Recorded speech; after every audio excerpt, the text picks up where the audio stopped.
할렐루야. 아멘. 감사드립니다. 예, 이제 오늘 말씀에는 당연히 다윗이 나왔습니다. 예, 다윗이 드려진 번제를 통하여서 이제 은혜를 받고자 합니다. 우리가 참 누구나 다 한 번 태어나서 한 번의 인생을 삽니다, 그죠? 여러분 인생을 다 그제 태어나서 한 인생을 살아서 지금 이 나이가 몇 살이 됐든지 지금 이 자리까지 왔어요. 근데 우리가 이렇게 살면서 정말로 내 인생은 나이가 드신 분들은 내가 그래도 인생 한번 잘 살았어. 네. 내 인생은 내가 이 나이 먹도록 그래도 잘 산 것 같아. 내가 다시 태어나도 이 정도밖에는 못 살 것 같아. 내가 더 이상 뭐 잘 살겠어. 내가 잘 살아보겠어. 정말 내가 인생을 잘 살아온 것 같아. 그렇게 느끼시는 분 계십니까? 그렇게 느끼시는 분 계셔요? 그죠? 없죠. 정말 내 인생을 잘못 살았어. 내가 되돌아보면 내 인생을 잘못 살았어. 내가 다시 태어나면 내가 이런 인생을 안 살 텐데 내가 잘못 살았어. 이렇게 보여지는 부분들이 더 많아요. 그러면 지금 젊은 세대는 어떻게 해야 될까요? 그럼 젊은 세대는 지금 태어났어요. 지금 태어나서 이제 앞으로 살 날이 많아. 내가 어떻게 살면 내 인생을 잘 살 수 있을까? 내가 어떻게 하면 내 인생을 정말로 후회 없이 내가 복되게 정말로 내 인생을 정말 잘 살았다 할 정도로 내가 살아갈 수 있을까? 한번 생각을 한번 해보세요. 생각해보는 건 좋은 것이요. 그죠? 어떻게 하면 잘 살 수 있을까? 우리는 살아가는 중에 많은 사람들을 만나고 많은 사람들을 또 스쳐 지나가기도 합니다. 그런데 우리에게는 하나님이 복을 주셨는데 그 복이 뭐냐면 만남의 축복이라는 거예요. 만남의 축복. 근데 그 만남의 축복을 무엇을 잘 만나야 돼요? 여러분 무엇을 잘 만나면 여러분들이 참 복된 인생을 살 것 같아. 내가 무엇을 만나면 잘 살 것 같아. 우리는 대부분 그렇게 생각을 하면 뭐라고 생각하냐면 정말로 백그라운드가 좋은 사람을 만나야 돼. 예? 백그라운드가 그저 대부분 그렇게 생각을 하잖아. 내가 회사를 가면은 누구를 만나기로 해? 아주 끝발 좋은 아주 사람 좋은 사장님을 만나기로 원해. 그치? 아니 그런 오너를 만나야 그치? 내가 잘 되잖아. 그치? 이 만남의 축복이라는 게 중요하단 말이야. 내가 학교를 가면은 선생님을 잘 만나야 되고 내가 친구를 잘 만나야 되고 내가 하여튼 나한테 뭔가 좀 유익이 되고 뭔가 정말 내가 진짜 배움이 될 만한 사람을 만나야 돼. 그치? 우리는 대부분 다 그렇게 생각을 합니다. 물론 그것이 만남의 축복입니다. 그래서 우리 만남의 축복 속에는 그런 말이 있잖아요. 우리 전도지에 보면 그런 말이 있어요. 무슨 말이 있냐면 우리는 새 사람을 잘 만나야 된다. 그런 말이 있잖아. 예? 우리는 부모를 잘 만나야 된다. 그래 생각을 해. 부모를 잘 만나야 된다. 여러분 부모를 잘 만나야 되지요. 그렇지만 부모를 잘못 만났다고 내 인생을 내가 꼬이게 살아가는 그것은 아니에요. 부모를 잘못 만났다고 내 인생을 나는 부모를 잘못 만나가지고 말이야 부잣집에 태어나가지고 좀 부잣집으로 그런 부모님 만나서 살았으면 내가 내 인생이 이렇지는 않았을 건데 그렇게 생각하는 사람이 의외로 많습니다. 의외로 많아요. 내가 좀 부모를 좀 있는 부모 만나갖고 좀 잘난 부모 만나서 좀 이런 부모 만나서 그렇게 살았으면 얼마나 좋을까? 네, 그렇게 생각을 해요. 그리고 두 번째는 뭐가 있냐면 배우자를 잘 만나야 된다고 생각을 해. 그래서 배우자를 잘못 만나서 내 인생이 꼬여가. 배우자를 잘못 만나서 내 인생이 꼬여간단 말이야. 그렇게 생각을 해. 다. 물론 잘못 만난 만남으로서 내 인생이 괴로울 수는 있어요. 그러나 누구를 잘못 만났기 때문에 그 사람 때문에 내가 잘못되는 건 아니에요. 내가 잘못되는 건 아니라는 걸 다시 한번 이 시간 좀 알려주고 싶어요. 우리는 진짜 잘 만나야 되는, 진짜 만나서 복이 되는 그것이 무엇이에요? 누구를 만나야 돼? 예수님. 그렇죠. 주님을 만나야 돼요. 우리는 뭐니 해도 내 인생이 이렇게 꼬이고 내가 부모를 잘못 만나 꼬이고 내가 배우자를 잘못 만나 꼬이고 내가 친구를 잘못 만나 꼬이고 무엇을 잘못 만나서 꼬여서 뭐가 안 된다고 생각하지 마시고 우리는 하나님을 만나면 다 해결되는 줄 믿습니다. 아멘. 우리는 하나님을 만나야 돼요. 어쨌든 건지 하나님을 만나야 돼요. 복의 근원이 되시고 우리의 모든 것을 통치 주관하시는 왕 되신 하나님 주님을 만나야 된단 말이에요. 그래서 주님을 만나는 축복이 있기를 바랍니다. 아멘. 그래서 우리가 말씀 속에서 이제 좀 들어가 보면은요 뭘 보려고 하냐면 다윗의 인생을 좀 들여다보려고 그래요. 다윗은 그러면 얼마나 좋은 환경에서 태어나서 얼마나 좋은 부모님 밑에서 얼마나 좋은 형제들과 얼마나 좋은 사람들과 같이 살았는가.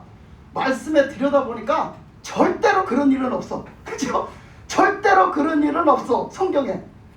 다윗처럼 괴로운 인생을 산 사람도 없고요. 다윗처럼 서글픈 인생을 산 사람도 없어요. 태어날 때부터 그랬어요. 태어날 때부터. 그래서 다윗은 그렇게 시편을 보면요. 다윗이 쓴 시편이 있잖아요. 시편을 다윗을 그 고백을 보면요. 다윗은 내가 모태로부터 어머니로부터 죄중에 태어났다고 그래요. 나는 어머니 뱃속에서부터 어머니의 죄중에 태어났다고 그래요. 그래서 그 죄중에 태어났기 때문에 그 죄중에 왜 태어났다고 그랬는가? 왜 어머니 뱃속에서부터 나는 죄중에 태어났다고 그랬느냐면 그 다윗이 그 다윗의 아버지가 이제 다윗을 어쨌든 간에 태어나게 만들었잖아요. 근데 그 다윗의 어머니를 가서 이제 취해서 임신이 됐을 거 아니에요. 다윗이 임신이 됐는데 그것은 정식으로 정원이 될 수 없는 관계의 여자를 만난 거예요. 그러니까 그걸 뭐라고 그래요? 그걸 우리가 좋은 말이 아니라 그걸 뭐라고 표현하지? 불륜이라고 표현해. 우리가 말하는 불륜이라고 표현해. 정당화될 수 없는 관계, 그걸 불륜이라고 표현합니다. 쉽게 말하면 정당하게 인정받지 못하는 관계 속에 태어났어요. 다윗은. 그래서 그거는 불륜의 관계 속에 태어난 거예요. 불륜의 관계 속에 임신이 되었고 그런 가운데 태어났어요. 다윗이. 그러다 보니까 다윗은 나는 죄중에 태어났다고 그런 거예요. 죄중에. 얼마나 이 세상에도 그런 사람들이 많습니까? 그런 사람들은 그렇게 됐기 때문에 내 인생이 꼬여가고 내 인생이 잘 안 되고 그렇다고 생각을 다 하거든요. 다윗도 그래서 그 인생이 너무나 험난한 삶을 살아요. 그래서 태어난 다윗은요 어떻게 되는지 알아요? 그렇게 태어나서 된 다윗은 그 부모한테 사랑받지 못하고 그 부모의 보호받지 못하고 크기 시작했어요. 왜 그랬냐면 엄마가 불륜의 관계로 태어났기 때문에 엄마가 그 다윗을 아버지한테 맡겨버리고 가버린 거예요.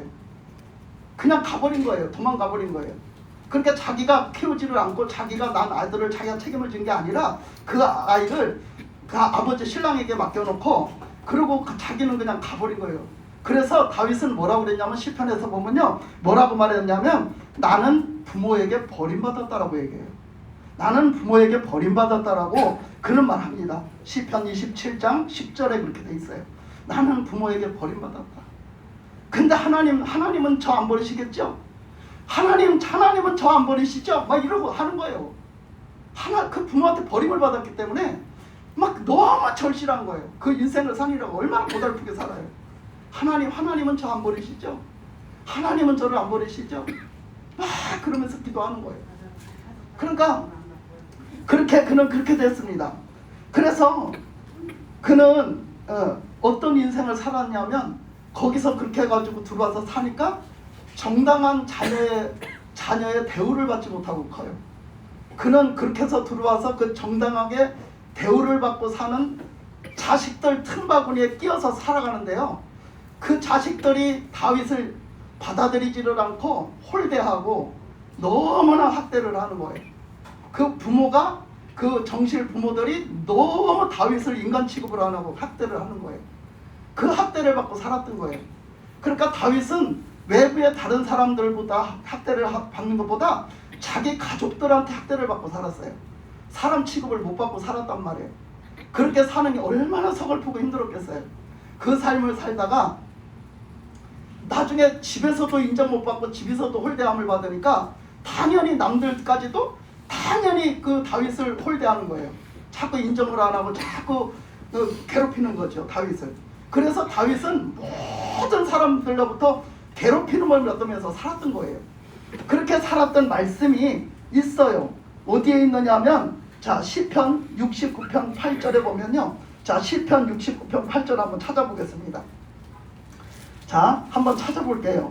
제가 드린 말씀도 다 있지만 그거는 생략하고 그 시편 69편 8편 자 시편 69편 8편 저 69편 8절 자 시편 69편 8절에서 보니까 뭐라겠냐면 내가 나의 형제에게는 객이 되고 나의 어머니의 자녀에게는 낯선 사람이 되었나이다. 이렇게 고백을 해요. 그러니까 뭐라 그래요? 내 형제들, 지금 그 다윗의 지금 들어가 사는 아버지의 그 자식들한테는 나는 뭐같이 됐어? 나그네 같이 됐다는 거야. 나그네 취급을 받아. 자식 취급을 못 받았어요. 그러니까 한마디로 홍길동 같은 삶을 살았어요. 홍길동이 같이. 아버지를 아버지라고 아들 취급도 못 받고 그렇게 살았어요. 그래서 객이 되고 나의 어머니의 자녀에게는 낯선 사람이 되었나이다. 그래서 그 정실 부모들도 어떻게? 나를 그냥 완전히 이거는 자식도 아니고 남이야. 이건 자식도 아니고 남이야. 그래서 이거는 뭐 혈육도 아니고 남이라고 이런 취급을 받고 살았어요. 다윗이 얼마나 기구한 인생을 살았는지 여러분은 말씀을 드렸다보면 곳곳에 쓰여져 있습니다. 그렇게 그런 삶을 살면서 얼마나 힘이 들었냐면 거기 9절, 10절, 11절 쭉 내려가면서 주의 집을 위하여 열성이 나를 삼키고 주를 비방하는 비방이 내게 미쳤나이다. 내가 곡하고 금식하였더니 그것이 도리어 나의 욕이 되었고 내가 붉은 배로 내 옷을 삼았더니 내가 그들의 말거리가 되었나이다. 그러니까 자기는 하나님을 의지할 수밖에 없었는데 하나님 앞에 금식을 좀 하면은 금식한다고 막 욕 나오려고 그래. 또 금식한다고 뭐라 했었고 금식을 하는 걸 갖고 조롱을 삼아서 막 말거리를 갖다고 하나님 앞에 내가 좀 겸손하게 좀 해보려고 겸손하게 살아보려고 이렇게 하면 그걸 갖고 말거리가 돼갖고 그거를 갖다 꼬투리를 잡아가지고 그걸 가지고 또 막 학대를 하고 누가? 부모 형제들이 막 그걸 갖고 학대를 하는 거예요. 그래서 하나님의 집을 위하여서 내가 한번 이렇게 그냥 살아보리라. 내가 의지할 때가 하나님밖에 없잖아. 그러니까 하나님 앞에서 내가 이렇게 살아보리라 막 그러면 그걸 갖다 꼬투리를 잡아서 비방을 하고 못 살게 구는 거예요. 계속해서. 그런 삶을 살았다는 사실이에요. 네? 이래서 다윗이 그렇게 어렵고 힘든 삶을 살았어요. 근데 그 삶은 많은 말씀 속에서 그 뒷받침해주고 있는데 그 나중에 그랬잖아요. 다윗이 아버지의 그 명령으로 어떻게 해요? 아버지의 명령으로 가서 너는 빨리 그 먹을 거를 이렇게 지워주면서 그걸 가지고 형들이 전쟁터에 지금 3명이나 나가 있어. 예? 그 사울 왕이 됐는데 거기에 전쟁터에 3명이나 나가 있다고. 그러니까 아버지 마음은 그렇잖아요. 아들이 전쟁터에 3명이나 나가 있으니까 좀 돌봐주고 싶은 거예요. 그래서 먹을 거를 바리바리 싸들고 형한테 가서 잘 있나 봐라. 그러고 이 먹을 거를 전달해줘서 형들 좀 먹이고 와라. 그렇게 얘기했어. 근데 그걸 거기 형들한테 갔다는 것을 징표를 갖고 와라. 왜? 딴 길로 새고 거짓말할까봐. 아버지가. 에? 다윗이 거짓말할까봐. 그래가지고 가서 증거를 갖고 와라 이래요. 그래서 이제 다윗이 아버지 말에 순종해갖고 갑니다. 가서 그 먹을 걸 싸들고 전쟁터에 나갔어요. 그래서 그 전쟁터에 나갔더니 큰형을 만났어. 형을 만났어. 만났더니 형이 뭐라고 그래? 형이 대만 뭐라해요? 첫째 뭐라고 그래요? 너는 너한테 맡겨놓은 양은 갖다가 어떡하고 이 자리에 왔어? 너 여기 지금 네가 지금 뭐 교만해가지고서 네가 지금 못한 생각을 갖고 너 지금 우리 이 전쟁하는 거 구경하러 왔냐? 막 이래서요. 너 구경하러 왔냐? 이거 뭐 하러 왔어? 너 양은 다 어떡하고 왔어? 이러고 막 그래요. 그러니까 이 다윗은요 항상 그 형제들 틈에 형제라는 인정을 못 받고 자식이라는 인정을 못 받고 항상 양치기로 사는 거예요. 양치는 머슴으로 벌판에서 거기가 내 집이고 거기가 내 잠자리고 거기가 내 쉬는 곳이에요. 다윗은 항상 그런 삶을 살았어요. 한 번도 집에 들어가서 자식 취급을 받아본 적이 없어요. 그렇게 살았어요. 그리고 그 다음에 보면 또 뭐가 있어요? 그 다음에 보면 하나님이 사울을 버리시고 다윗에게 기름을 부십니다. 근데 다윗의 기름을 볼 때 사무엘이 그 기름 붓는 데를 찾아가요. 그죠? 그래서 그 말씀을 받고서 찾아갑니다. 다윗을 찾아가서 누구한테 기름을 붓는가? 그 이새의 아들들을 다 불러가지고 불러 모았는데 없어요. 다른 아들들은 다 있는데 없어요. 다른 아들들은 다 아들의 자리에 있어요. 다른 아들들은 다 그 집에 기거를 해요. 다른 아들들은 다 아버지 밑에서 다 거기서 있단 말이에요. 근데 다윗은 없어요. 어디 있어요? 양치는 데 있어요. 아니 이 아들들 다 합니까? 또 있지 않습니까? 다른 아들이 또 있지 않습니까? 하나 있기는 있는데 그는 우리 집에서 안 삽니다. 그 아들은 저 양치는 데 가서 양치기 하고 삽니다. 그걸 얘기를 해요 부모가. 다윗은 그 인생을 살았다는 거야. 한 번도 그 집에서 기거하고 그 집에서 안식을 누려보지 못하고 그 집에서 인정을 받아보지 못하고 그 집에서 평안을 누려보지 못하고 살았다는 거예요, 다윗은. 그러면서 가서 빨리 데려와라. 그래서 진짜 가서 데려왔는데 보니까 그게 다윗이 왔는데 그 다윗에게 기름을 부으시는 거예요. 하나님은 뭘 보고 택하셔요? 여러분들의 출신 성분을 보고 택하지 않으세요. 여러분들이 좋은 환경에서 태어나서 좋게 자라고 뭐 부족함이 없이 자랐다고 하나님이 택하시는 게 아니요. 하나님이 그렇다고 사랑하시는 게 절대 아니라는 거예요. 그렇지만 다윗은요, 그런 환경 속에서 살기 때문에 아무도 의지할 사람이 없고, 아무도 나를 보호해 줄 사람이 없고, 아무도 나를 책임져 줄 사람이 없고, 아무도 나는 누구한테 가서 하소연할 때도 없고, 그러니까 다윗은 날마다 하나님 앞에 부르짖고 날마다 하나님을 의지하고 하나님 나에게 보호자가 되어주시고 하나님이 날 지켜주셔야 됩니다. 항상 하나님을 바라보고 항상 하나님을 의지하고 산 거예요. 예? 그래서 다윗에게는 어떻게 보면 뭐라 그래? 고난이 유익이 됐어. 그런 삶이 유익이 됐단 말이야. 그냥 찾을 길이 없어요. 그의 삶이 광야야. 다윗의 삶이 광야예요, 광야. 그렇기 때문에 하나님을 찾을 수밖에 없고 하나님을 믿을 수밖에 없고 하나님을 의지할 수밖에 없는 그 삶이었어요. 그러나 우리는요, 그런 삶이 됐다고 하나님 다 의지하진 않아요. 오늘날도 그렇게 험악한 인생을 사는 사람이 너무나 많습니다. 그 사람들이 대부분 하나님을 찾아요? 대부분의 사람들이 하나님을 찾기보다는 삐뚤어져서 나가가지고 그것을 남을 원망하고 다른 것을 탓하면서 나는 이러니까, 내 환경은 이러니까, 내 부모는 이러니까, 내 형제는 이러니까, 나는 나에게 이런 여건이 주어지지 않으니까, 그러면서 뭐 어떻게 허랑방탕 타락된 삶을 산단 말이에요. 나는 어떤 삶을 살아야지 하나님 앞에 복된 삶을 사는가? 하나님 앞에 나가서 하나님을 만나야 돼.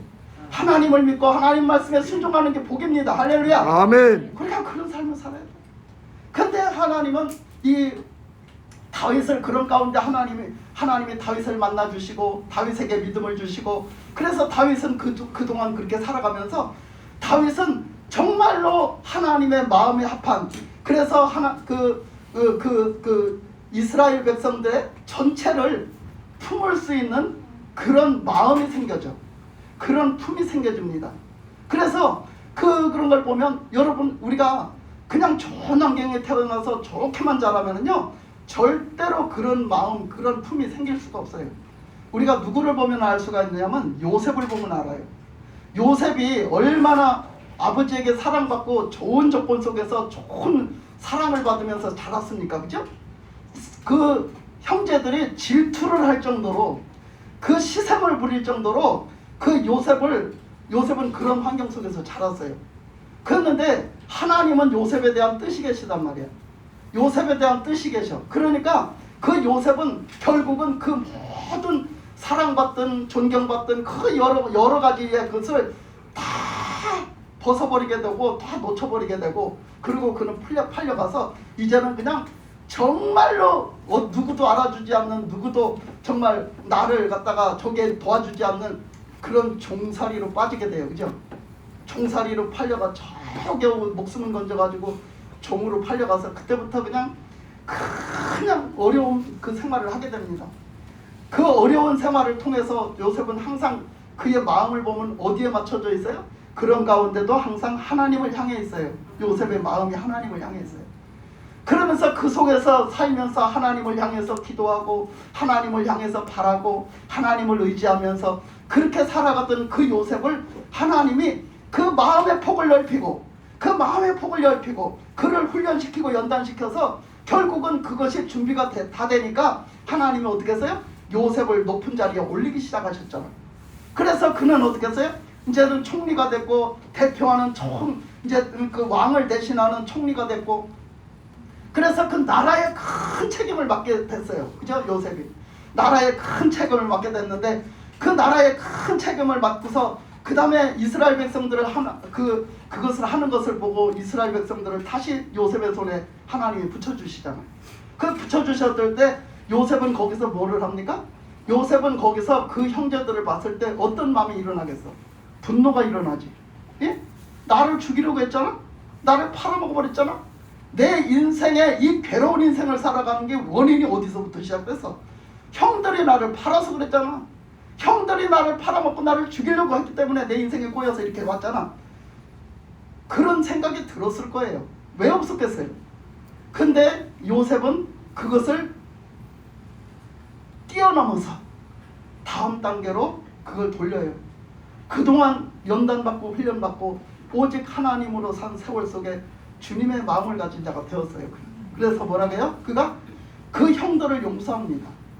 그 형들을 용서하고 마음에 맺혔던 그 상처와 마음에 맺혔던 그 미움과 아픔들을 풀어내기 시작해요. 그죠? 다 풀어내기 시작합니다. 용서를 풀어내기 시작해요. 그리고 어떻게 해요? 그 형들을 품습니다. 그 형들을 안아요. 그러면서 그는 총리를 정말로 그 많은 백성들을 다 품고 다스릴 수 있는 그런 왕의 자리에 앉게 되는 거예요. 그가 비록 총리였지만 그는 왕이나 다름이 없었어요. 다 품고 그 다스렸기 때문에. 그는 애국 백성들뿐 아니라 그 자기 종족, 자기 아버지의 그 이스라엘 12지파들을 다 품었어요. 그죠? 다 품었어요. 그런 품이 괜히 생겨진 게 아니에요. 그 어려운 고난, 그 고난 가운데서 그게 생겨졌던 거예요. 지금 여러분들에게 닥치는 어떤 고난이 있어요? 여러분들을 그렇게 하나님은 지금 만들어 가시는 거예요. 아멘. 그걸 통해서 더 하나님 앞에 나가야 될 줄 믿습니다. 아멘. 더 하나님을 찾아야 될 줄 믿습니다. 아멘. 더 하나님을 믿고 의지해야 될 줄 믿습니다. 아멘. 그럴 때 이렇게 다윗처럼 요셉처럼 그 정말 더 큰 품이 되어서 그 사람들을 다 용서하고 사랑으로 품을 수 있는 그런 그릇이 되어지고 그럴 만한 정말 큰 그런 사람이 되어지는 거예요. 하나님은 그걸 지금 원하시는 거죠. 나에게 어떤 환경 때문에 무엇 때문에 내가 지금 주님 그런 복을 못 받는다라는 그런 어리석은 생각은 그런 부정적인 생각은 싹 버리시기를 바랍니다. 아멘. 그래서 이제 오늘 말씀으로 돌아가 보면 그래서 이제 다윗은 그 다음에 어떻게 됐느냐? 다윗은 그 다음에 그렇게 해가지고 이제 하나님 앞에 이제 다 인생을 살고 그 인생을 살고 그래서 이제 통일 왕국을 이뤄가지고 다윗은 정말로 그 이스라엘 남유다와 북이스라엘의 전체적인 왕이 돼가지고 그죠?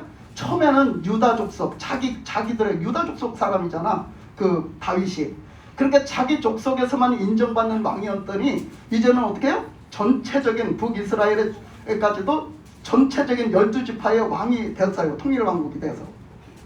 그 왕으로 이제 하나님이 세워주셔서 그렇게 하다가 어떻게 했어요? 주변국의 이방 국가들까지도 다 다윗에게 굽히고 다 승리를 해서 그들을 다 그들을 섬기게 만드는 그런 통일왕국을 이뤘어요. 그렇게 났는데 이제 막판에 오늘 일어난 일이 막판에 일어난 거예요. 근데 오늘 말씀에 첫째 보면 그 말씀에 보면 뭐라고 그랬느냐면 그 1절에서 가서 보면요. 역대상 21장 1절에 역대상 21장 1절에 가서 보면 뭐라고 그랬냐. 1절 다 같이 읽겠습니다. 시작. 계획하고 다시 이스라엘을 계수하게 하니라. 이 말씀에서는 뭐라고 그랬냐면 사탄이 일어났대요. 사탄이 일어나서 이스라엘을 대적하고 다윗을 충동하여 이스라엘을 계수하게 하니라. 그러니까 사탄이 일어나서 이스라엘을 대적을 하는데 어떻게 대적을 했냐면 그들의 마음에 충동을 일으켰대요. 그들의 마음에 막 충동을 일으켰대. 그 무슨 충동을 일으켰을까? 그러면 죄 짓게 하는 충동을 일으킨 거예요. 죄를 짓게 하는 충동. 자, 그런데 이 말씀에서는 이렇게 되어 있는데요. 우리가 사무엘하 24장 1절로 한번 가보겠습니다. 사무엘하 24장 1절. 사무엘하 24장 1절.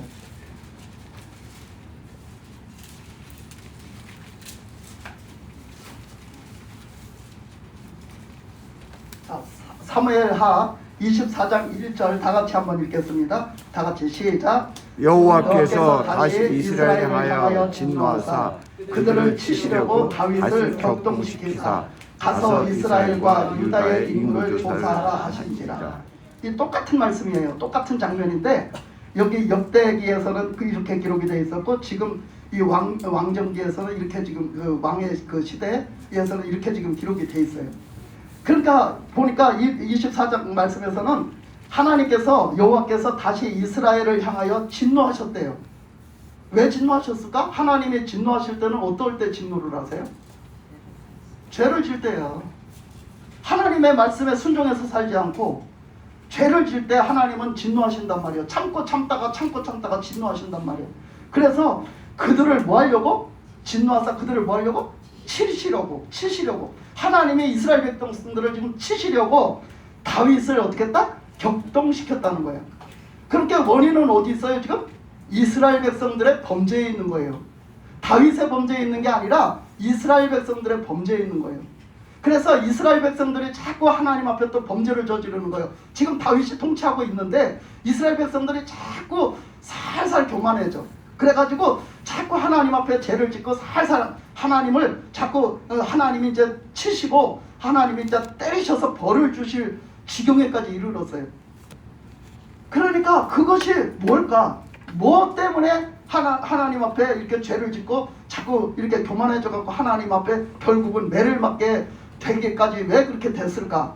그걸 보면 다윗이 여기서 이제 다윗이 한 걸 보면 알 수가 있어요. 다윗의 마음에 그걸 격동시켜가지고 막 그냥 충동감을 일으켜가지고 뭐를 했냐면 다윗이 뭐를 했어요? 인구조사를 해라고 했어. 인구조사를 왜 하라고 했을까? 이거 들여다봐야 돼. 인구조사를 왜 하라고 했을까? 다윗이 그 마음에 왜 격동돼가지고 막 인구조사를 해야 되겠다라는 생각을 왜 했을까? 다윗이 그동안은 하나님이 다 해주셔서 그냥 하나님만 쫓아간 거예요. 그냥 하나님이 가라 이리 가라면 이리 가고 저리 가라면 저리 가고 여기 서 있으라면 서 있고 하나님만 쫓아가면서 그렇게 살았어. 근데 사람들이 살살 다윗을 긁어요. 다윗을 살살 긁어가지고 다윗의 마음이 뭐가 일어났냐면 그동안 내가 뭐 했다? 내가 그동안 내가 이뤄놓은 게 얼만데 내가 어떻게 했는데 내가 그동안 어떻게 했는데 내가 그동안 이뤄놓은 게 얼만데 요거를 생각하게끔 살살 사람들이 긁었다는 얘기야. 이 사탄이 그렇게 했다는 얘기는 사탄이 격동을 시켰다는 얘기는 사람들을 통해 가지고 사람들이 다윗이 그런 말을 하고 그런 생각을 하게끔 만들었다는 얘기야. 사람들이 자꾸 살살 긁으면서 다윗한테 네가 한 게 뭐 있습니까? 뭐 예를 들면 이렇게 한다든지 그냥 업신여기면서 당신이 한 게 뭐 있습니까? 막 이러면서 다윗을 자꾸 살살 업신여기기 시작해 사람들이. 그러니까 그 말에 다윗이 격동할 수밖에 없지요. 그죠? 아니 분하잖아. 지금까지 자기가 이렇게 해놓은 게 얼마고 내가 자기가 그렇게 안 살았는데 아니 어떻게 저런 말을 할 수가 있지? 그러니까 살살 자기를 자꾸 업신여기고 자기를 자꾸 이렇게 하는 비굴하게 만드는 그런 말들을 자꾸 해놓은 거예요. 그러니까 다윗이 막 마음이 그냥 흥분돼 갖고 일어나기 시작했어요. 너무 속이 상하니까 흥분돼 갖고 막 일어나기 시작한 거예요. 그러니까 그 자체가 뭐였다는 거예요? 그 자체가 다윗도 내가 이뤄놓은 게 얼만데 내가 그동안 힘써서 한 게 얼만데 이런 마음을 먹게 했다는 그 자체가 교만이라는 하나님 앞에 교만. 그러니까 이스라엘 백성들이 뭐 했다는 거예요? 교만하다는 거예요. 이스라엘 백성들이 교만한 것을 다윗이 그대로 비추어지게 했다는 거지. 그래서 그렇게 됐기 때문에 그 하나님이 벌을 주시려면 분명하게 명목이 있어야 되잖아요. 그잖아요. 벌을 주려면 명목이 있어야 돼. 우리가 지금도 사회에서 헌법이라는 게 있지만 지금 많은 사람들이 잘못을 해요. 여러 가지 잘못을 합니다. 어떤 사람들은 진짜 지금은요 별의별 사람이 다 있어. 어떤 아가씨를 쫓아가서 어떤 그걸 보고 뭐라 그래? 그 쫓아가고 따라가서 미행하는 걸 뭐라 그래? 그걸 보고 스토킹. 스토킹. 스토킹을 하지를 않나. 남의 집에 몰래 어떻게 그 번호를 알아가고 몰래 들어가서 그 집에 가서 귀거를 하지를 않나. 하여튼 그래가지고 카메라 설치해서 사진을 찍지를 않나. 하여튼 별별 사건이 다 벌어지고 있어. 그런데요 결국은 그 사람들을 잡아서요 처벌을 못해. 제대로 된 처벌을 못해. 왜 그래요? 그 사람을 처벌할 만한 명목이 별로 없다는 거예요. 아니 그걸 법이라고 만들어놨어?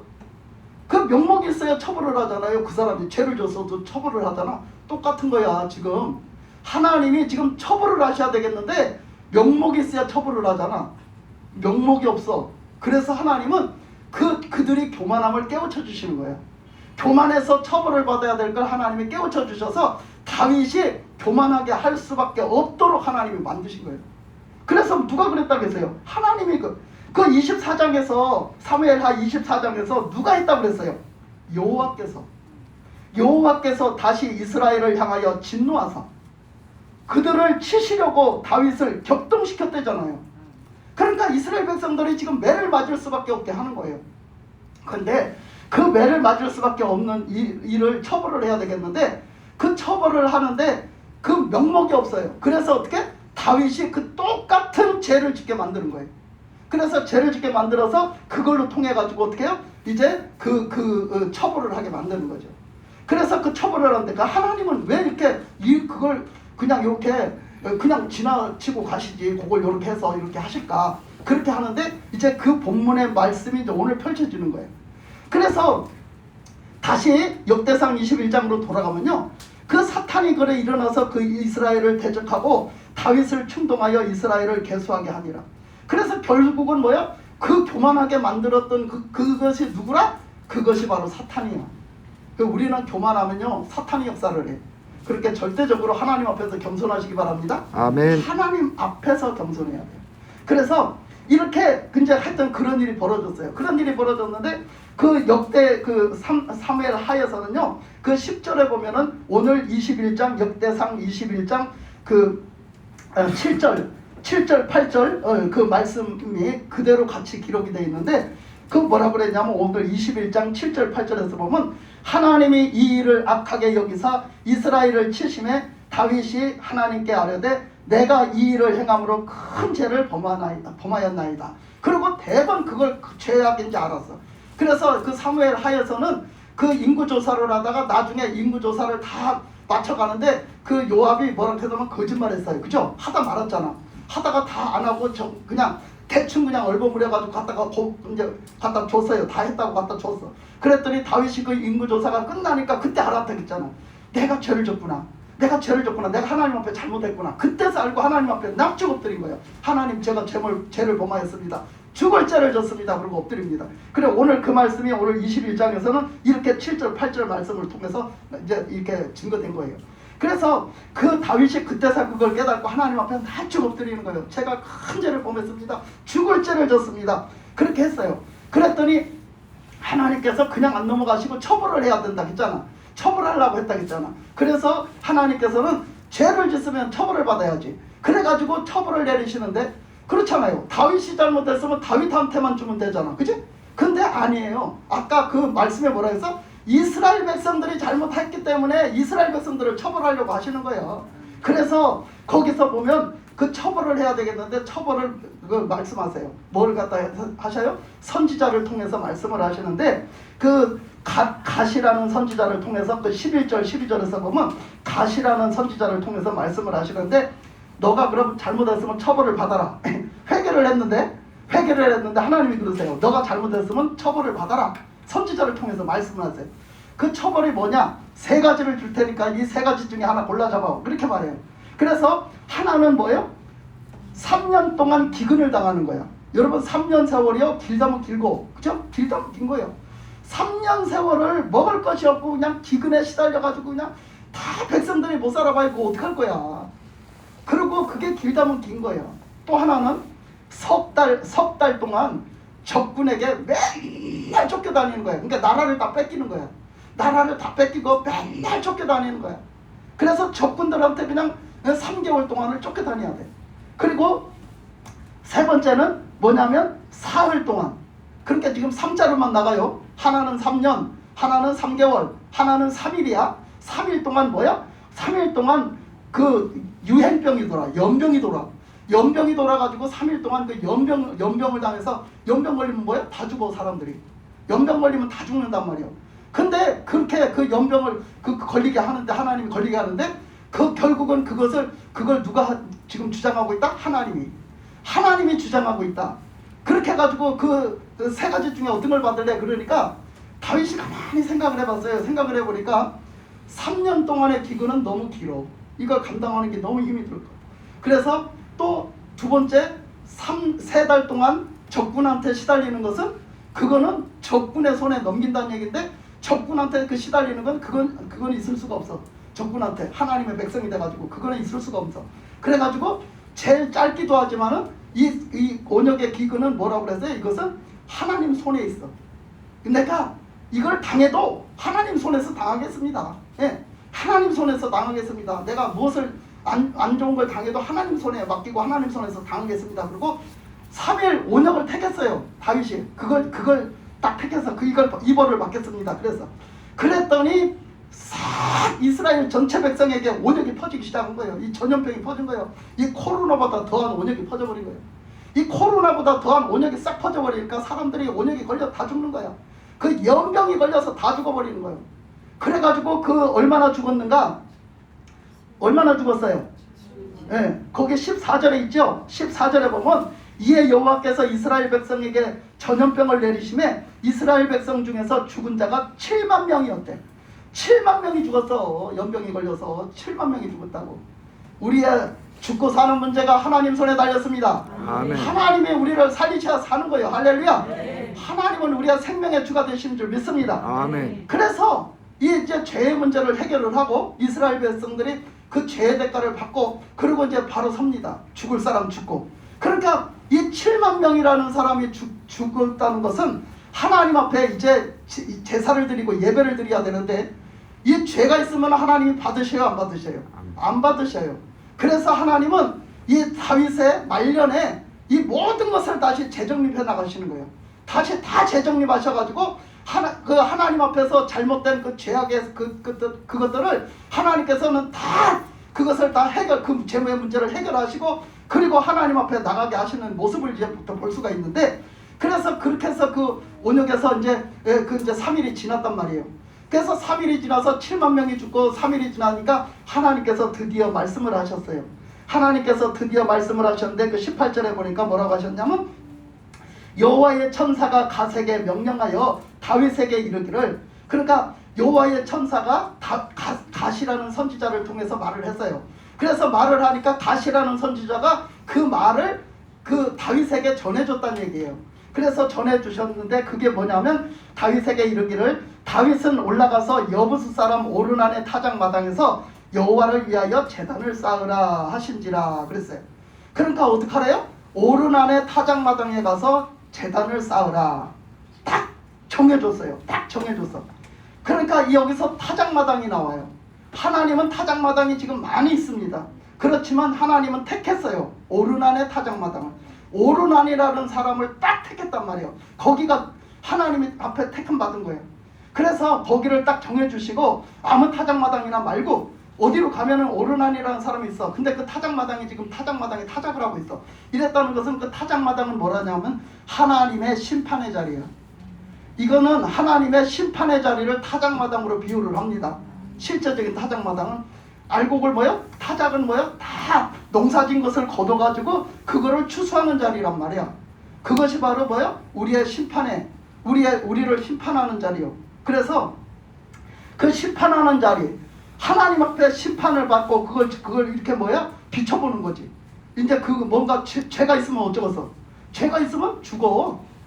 그러니까 지금 이걸 거쳐왔잖아요. 죄가 있어서 그 다윗을 격동시켜서 죄를 짓게 만들고 그리고 그 죄로 인해서 처벌을 받았잖아. 근데 이제 하나님께서 지금 하나님이 다시 다윗을 받으시냐 말이요. 이스라엘 백성을 다시 받으시냐 말이야. 이제 이 문제가 이제 밝혀지는 시간이야. 근데 그걸 어디다 갖다 세워놓으면 타작마당에 갖다 세워놓으면 확실히 알 수가 있어. 왜? 타작마당에 갖다가 딱 갖다 해놓으면 그 자리는 심판의 자리이기 때문에 죄가 있으면 죽어. 못 살아. 하나님이 받으시지도 않아. 죄가 있기 때문에 막혀있기 때문에 받으시지도 않아. 딱 밝혀지는 자리야 이 자리가. 그래서 그 오르난의 타작마당에 가서 너는 거기 가서 뭐 해라? 제단을 쌓으라. 그 제단을 쌓으라는 건 하나님 앞에 제사를 드려라. 거기는 번제를 드리고 화목제를 드리란 얘기예요. 그때는 그 번제를 드리고 화목제를 드렸어요. 그러니까 그 번제를 하나님 앞에 드려서 하나님 받으셔야 되잖아. 그래야 하나님하고 관계가 해결이 된 거잖아. 그 죄가 있으면 해결이 안 되잖아. 그래서 하나님은 이 죄의 문제를 해결한 거예요. 이스라엘 백성들의 전체적인 죄의 문제를 해결하신 거예요. 그렇게 놓고 그 제단을 쌓게 하셨는데 그 제단에 들어가서 그 화목제를 드렸을 때 하나님이 번제와 화목제를 드렸을 때 받으셔야지 어떻게 해요? 하나님하고 화목관계가 되어지는 거예요. 화목관계가. 그래서 하나님은 그것을 하게 하시는 거지. 그래서 19절에 보니까 이에 갓이 여호와의 이름으로 이런 말씀대로 다윗이 올라가니라. 어디를 향해서? 타작마당을 향해서. 다 준비를 해갖고 거기를 올라갑니다. 그랬더니 그때에 오르나니 밀을 타작하고 있다가 그때에 가보니까 어쩌? 진짜로 그 오르난이라는 사람이 자기 타작마당에서 밀 타작을 하고 있는 거예요. 밀 수확을 해서 밀 타작을 하고 있어. 그래서 거기를 돌이켜 천사를 보고 오르나니 4명의 아들과 함께 숨었어. 어떻게 해요? 그 하나님의 사자가 임한 걸 봤어. 하나님의 사람들이 온 걸 봤단 말이요. 그래서 그것을 보고 뭐예요? 숨어버렸어. 이 오르난이 깜짝 놀래가지고 막 숨어버렸어. 그랬더니 어떻게 했어요? 그 오르난에게 이제 그 다윗을 이제 가서 보고서 다윗을 보고 내다보니까 누가 와? 그 사자들이 막 왔는데 나중에 보니까 누가 와? 다윗 왕이 오는 거예요. 그러니까 그 다윗 앞에 나가서 이제 경배를 하고 아니 왕이 여기 어쩐 일이십니까? 하고 이제 나갔던 거지. 그랬더니 다윗이 이제 그 얘기를 쭉 하는 거예요. 너의 그 타작마당 그것을 내가 지금 쓰려고 왔다. 하나님의 말씀에 부름을 받고 내가 그 타작마당을 지금 쓰려고 살려고 왔다. 하나님 앞에 이 타작마당을 드리려고 왔다 그렇게 해요. 그러니까 오르나는 어떡하겠어요? 아니 왕이 쓰신다는데 왕이 하나님의 말씀대로 순종해서 쓰신다는데 아니 당연히 드리지. 당연히 드리지. 그냥 아무 생각이 없고 그냥 아무 대가도 바라지 않아요. 왜? 그러니까 우리는 그래야 된다는 게 하나님 앞에서 아무 대가도 바라지 않고 아무것도 바라지 않고 왕이시여 좋을 대로 하십시오. 왕이 쓰시고 싶은 대로 쓰십시오. 그리고 거기다 내놔요. 다 당연히 쓰시라고. 그리고 내놓으니까 다윗이 뭐라 그런 거예요? 다윗이 아니다. 내가 공짜로는 쓸 수가 없다. 왜? 하나님 앞에서 절대로 남에게 피해를 줄 수는 없다는 거예요. 내가 뭐를 하기 위해서 하나님 앞에 뭐를 하기 위해서 누구한테 피해를 줘서 하는 거는 하나님이 기뻐하시는 일이 아니야.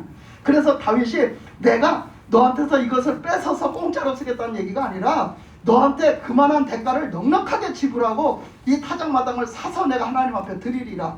그 값을 치르고 드리리라. 그렇게 말했어요. 그러니까 그 사람은 뭐야? 아닙니다. 돈을 안 줘도 괜찮습니다. 그 대가를 안 줘도 괜찮습니다. 쓰시옵소서 하잖아요. 그런데 오늘 그 26절에서 보면 25절에서 보면 그리하여 다윗은 그 턱값을 금 600세겔을 달아서 주고 오르난에게 주고 그 타작마당을 샀어요. 샀어. 완전히 그냥 자기 마음대로 하나님 앞에 드릴 수 있도록 그건 하나님 앞에 드렸으니까 뭐예요? 하나님의 땅이야. 하나님의 터가 된단 말이에요. 그 값을 주고 샀기 때문에. 그래서 어마어마한 그 값어치죠. 그게 금 600세겔이니까 어마어마한 돈이에요. 그 돈은. 그죠? 은을 갖다 600세겔도 큰데 금 600세겔이에요. 그건 어마어마한 돈이에요. 그래서 그걸 갖다가 하나님 앞에 오르난에게 달아서 주고 다윗이 거기서 여호와를 위하여 제단을 쌓고 번제와 화목제를 드려 여호와께 아뢰었더니 자, 그렇죠. 그래서 이 다윗은요 그 대가를 충분하게 치르고 그 땅을 사가지고 그 타작마당을 사갖고 하나님 앞에 거기서 번제와 화목제를 드렸습니다. 이것은 하나님이 하라는 대로 한 거잖아. 하나님이 다윗에게 그렇게 하락했잖아요. 지금 번제를 드리라고 했어요. 그랬기 때문에 다윗은 거기서 그 번제를 드린 거예요. 준비해서. 그래서 가서 그 말씀대로 순종해서 거기서 번제와 화목제를 드렸으면 어떻게 해야 돼? 하나님하고 관계가 회복돼야 돼, 어째야 돼? 하나님하고 관계가 회복돼야 되는 거예요. 그렇게 예배를 드리면 하나님 받으셔야 되는 거죠. 할렐루야? 그래서 거기서 하나님이 받으셨다는 게 뭐예요? 그렇게 하나님 앞에 번제와 화목제를 드리고 그 하나님께 아뢰었더니 여호와께서 하늘에서부터 번제단 위에 불을 내려 응답하셨다. 이거는 뭐예요? 아멘. 해결이 됐다. 하나님과의 교통이 되어졌다고 말하고 있는 거예요. 우리가 시편 73편에서 보면 우리가 새벽기도 때 봤는데 뭐라고 그랬어요? 우리가 누구를 가까이 함이 복이라? 하나님을 가까이 함이 복이라고 했어요. 너희가 하나님을 가까이 함이 복이라. 누구와 가까워지고 싶어 여러분? 누구와 도대체 가까워지고 싶어? 하나님과의 가까워지시기를 바랍니다. 아멘. 하나님과의 가까워지는 것이 복이요. 그러니까 이렇게 하나님과의 관계가 회복이 되어졌어요. 하나님 앞에 드리는 번제와 화목제를 하나님이 받으시고 기뻐 받으시고 그 다윗을 축복하시고 이제 그 문제를 다 해결하셨음을 이 불을 내려서 응답을 하셨습니다.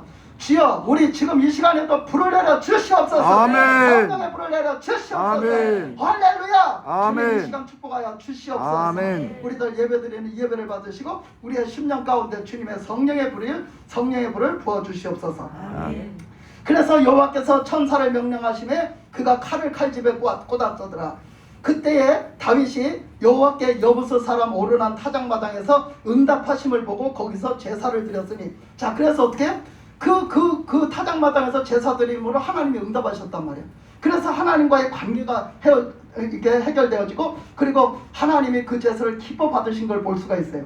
그래서 29절에 보면 옛적에 모세가 광야에서 지은 여호와의 성막과 번제단이 그때의 기브온 산당에 있었으나 다윗이 여호와의 천사의 칼을 두려워하여 감히 그 앞에 가서 하나님께 묻지 못하더라. 그러니까 그 다윗이 그때 기브온에 산당이 있었어요. 기브온에 산당이 있었지만 그곳에 감히 그때 나가지 못했더라. 그러니까 다윗이 그동안, 다윗도 어떤 삶을 살았는지 알겠지요. 그동안 감히 하나님 앞에 나가지를 못했어. 그러니까 자기도 뭔가 있었으니까 하나님과의 관계가 멀어지는지도 모르게 멀어졌었잖아. 그러니까 이런 일이 생겼던 거야. 근데 이제는 뭐야? 하나님과의 관계가 회복되어졌어요. 그러니까 이제 하나님을 만나고 하나님의 임재하시고 그들이 하나님 앞에 예배하고 하나님 앞에 찬양하며 나가면 그걸 하나님이 받으시고 교통이 되어지기 시작했단 말이에요. 그래서 이제는 뭐를 하냐면 22장 1절로 가면 이렇게 말을 해요. 다윗이 이르되 이는 여호와 하나님의 성전이요 이는 이스라엘의 번제단이라 하였더라. 그래서 그곳을 그렇게 명칭을 붙였어. 그 돈을 주고 사가지고 하나님 앞에 하나님과의 관계가 회복된 자리야. 그래서 그곳이 딴 데가 하나님 앞에 예배를 드리고 하나님 앞에 드리고 하나님이 받으시고 하나님이 또 교통하셔서 열어주시고 부어주시는 은혜가 있는, 그게 딴 데 있는 게 아니라 어디 있다? 이 자리에 있다. 그 기본 산당이 오르난의 그 타작마당에 지금 있다는 거예요. 그래서 다윗이 그렇게 고백했던 거예요.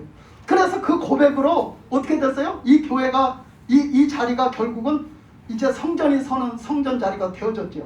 그 성전 자리가 되어진 것을 한번 볼까요? 역대하 3장 1절로 가봅니다. 역대하 3장 1절. 자, 역대하 3장 1절 다 같이 3장 1절 다 같이 읽겠습니다. 역대하 3장 1절 다 같이 시작. 솔로몬이 예루살렘 모리아산에 여호와의 전 건축하기를 시작하니 그것은 전에 여호와께서 그의 아버지 다윗에게 나타나신 곳이요 여부스 사람 오르난의 타작마당에 다윗에 정한 곳이라. 자, 솔로몬은 다윗의 아들이잖아요. 근데 솔로몬이 왕이 돼가지고 성전 건축을 드디어 해요. 근데 어디다 했어요? 바로 이 오늘 말씀드린 그 다윗이 오르난의 타작마당을 사서 거기서 번제와 화목제를 하나님 앞에 드리고 하나님이 받으시고 그 불로 그냥 임재하셔가지고 그 예배를 받으시고, 그리고 그들의 이스라엘 백성들의 그 죄를 다 그렇게 사해 주시고, 그래서 그 하나님과의 관계를 열어주신 그곳이 바로 예루살렘 성전이 서게 된 거예요. 솔로몬의 성전이 그곳에 세워지게 됐습니다. 우리가 지금 어떻게 하나님 앞에 드려야 하나님이 기뻐 받으시는 예배를 드리겠습니까? 먼저는 우리의 죄의 문제를 해결해야지. 우리의 죄의 문제를 해결해야 됩니다. 죄의 문제를 그냥 가지고 나가면 하나님이 받으실 수도 없고 우리가 하나님 앞에 하나님을 기쁘시게 할 수도 없는 거예요. 죄의 문제를 다 해결하고, 그리고 어떻게 예수님의 보혈을 던지고 하나님 앞에 예배를 드리고 기쁨과 감사함으로 하나님 앞에 예배를 드릴 때 하나님은 우리들을 통해서 기뻐 영광 받으시는 예배가 드려지기를 바랍니다. 하나님이 그걸 원하십니다. 오늘 드려지는 이 예배가 하나님이 영광 받으시는 예배가 드려지기를 주님의 이름으로 축복합니다. 아멘. 기도하겠습니다. 하나님 아버지 감사합니다.